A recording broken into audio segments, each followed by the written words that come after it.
Hello good morning every competitive student. बहुत ही जानदार शानदार क्वेश्चन है जो कि रेलवे, बैंक, एसएससी, कैट, जैट, मैट, सैट जहाँ तहाँ सब जगह ये पूछा जाता है। क्वेश्चन है कि यदि गेहूं एक विशेष स्टोर से खरीदा जाता है तो प्रति किलोग्राम गेहूं का मूल्य 25% कम होता है। इस कमी के कारण एक गृहिणी 1200 रुपया में 10 किलोग्राम अधिक गेहूं खरीद पाती है। तो पहले वह कितनी मात्रा में गेहूं खरीद पाती थी? इट मीन्स कि 1200 रुपया में ही वो पहले कितना किलोग्राम गेहूं खरीद पाती थी। यही आपका आंसर होगा, यानी क्वांटिटी क्या होगा वो आपका आंसर होगा। ऑप्शन है 50 KG, 30 KG, 35 KG and 40 KG. तो आई होप कि क्वेश्चन आपको अच्छे से समझ में आ गया होगा। गेहूं के मूल्य में 25% कमी हो गया, जिसके वजह से 1200 रुपया में 10 किलोग्राम अधिक गेहूं खरीदा जा सकता है। तो फिर हमको सबसे पहले पता करना है कि गेहूं का कम हुआ यानी बाद वाला मूल्य, लेटेस्ट मूल्य, वैल्यू, लेटेस्ट प्राइस क्या है। फिर पता करेंगे पुराना मूल्य क्या था, और पुराना जो मूल्य था उससे 1200 को डिवाइड कर देंगे तो पता चल जाएगा कि 1200 में पहले कितना किलोग्राम गेहूं खरीद पाता था। तो इसके लिए एक ट्रिक आपको देते हैं, चूँकि कॉम्पिटिटिव एग्जाम में आपको एकेडमिक जैसे टाइम नहीं मिलता सॉल्व करने के लिए। तो ट्रिक आप याद रखें XY/100Z। ट्रिक याद रखना है आपको XY/100Z, X into Y by 100 into Z, जहाँ वेयर X क्या है तो X मूल्य की बात चल रही है। जितना भी मूल्य का बात चले 1200 1500 वो मूल्य हो गया। और Y क्या है तो प्रतिशत कमी या वृद्धि।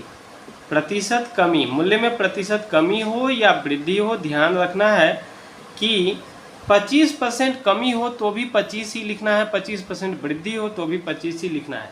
हाँ, इस कमी और वृद्धि का फर्क पड़ेगा पुराना मूल्य निकालने टाइम में। और जेड क्या है तो मात्रा में परिवर्तन, मात्रा में परिवर्तन। अब आप समझ सकते हैं कि तीनों डेटा आपको मिल गया। मूल्य की बात करें तो मूल्य 1200 की बात चल रही है। कितना परसेंट कमी या वृद्धि हुआ तो 25%, 25%। और मात्रा में कितना फर्क पड़ा तो 10 केजी। अगर आप इसको इस ट्रिक पर अरेंज कर देते हैं तो आपको नया मूल्य आ जाएगा। ये होता है नया मूल्य। नया मूल्य मतलब घटने के बाद जो मूल्य हुआ सो, या बढ़ने के बाद जो मूल्य हुआ सो। ठीक है, तो चलिए इस पर सॉल्व करते हैं, देखते हैं क्या आता है। तो सॉल्व करने पर हमको क्या मिलेगा? x के बदले हम यूज करेंगे 1200,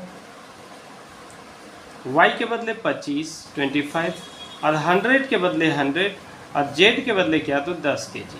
अगर हम इसको सिंप्लीफाई करते हैं तो डबल जीरो से, सिंगल जीरो से एक जीरो काट दीजिए, 25 1 जा 25, 4 जा 4 से 30, यानी रुपया 30 पर केजी। अब देख लिए कितना समय में आपको पुराना वाला मूल्य मिला। अब पुराने मूल्य से नया मूल्य कैसे लाएंगे? सॉरी, नया वाला मूल्य मिल गया, नए मूल्य से पुराना मूल्य कैसे लाएंगे? तो पुराना मूल्य बराबर। अब हमको यहाँ ये याद रखना है कि नए मूल्य जो है वो पहले से बढ़ के है कि घट के है। तो पहले से 25% कम करके नया वाला मूल्य है। तो पुराना मूल्य कैसे आएगा? तो पुराना मूल्य यानी क्या, तो नया मूल्य into 100/100 plus minus R. R का मतलब जो वृद्धि या कमी हुआ। अगर बढ़ा हो, पहले से बढ़ा हो तो प्लस आर करेंगे, पहले से घटा हो तो माइनस आर करेंगे। तो चलिए इस बोर्ड को साफ करके मैं ज़रा फ्रेश कैलकुलेशन करता हूँ। अब आप देख सकते हैं कि नया वाला मूल्य 30 रुपया पर केजी निकला था और मूल्य में कमी हुआ था 25%। तो पुराना मूल्य निकालना है, नया मूल्य गुना 100/100 minus percentage loss, sorry percentage कमी। तो परसेंटेज कमी 25 है, 100 से 25 घटाएंगे, कम करेंगे तो 75 आएगा। अब आप इसको सिंप्लीफाई कर दे, 25 4 जा 25, 3 जा 3 से 10 और 10 गुना 4 यानी रुपया 40 पर केजी।